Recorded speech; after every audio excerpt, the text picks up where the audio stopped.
आज आपल्या महासती माते यात्रेनिमित्त मंदिरामध्ये न मावणारी गर्दी आणि आमच्या पोरांचा डीजे समोर नाचण्याचा नाद म्हणजे विषयच बाद. तर मग आजचा काय नवीन विषय चला सगळं सांगतो.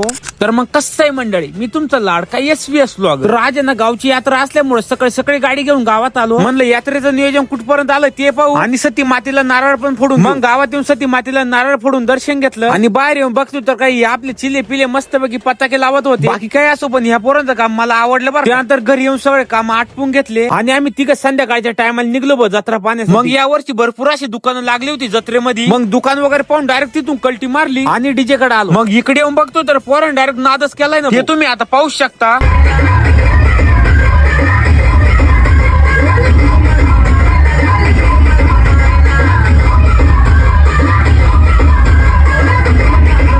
मग मस्तपैकी डीजे वर नाचून वगैरे झालं आणि त्यानंतर आहे ना तमाशा होता. पण आमच्या गावचं कसं आहे माहिती का, प्रत्येक गावामध्ये तमाशाला ना माणसं जास्त. पण आमच्या गावामध्ये ना जेवढे माणसं ना तेवढ्या बाया पण राहते बरं का. कारण की आपलं गाव एवढं शिस्तप्रिय आहे ना, तमाशामध्ये भांडण नावाच्या गोष्टीच होती. बरं मग कोण कोण आलं होतं यात्रेला कमेंट मध्ये नक्कीच सांगा बरं का.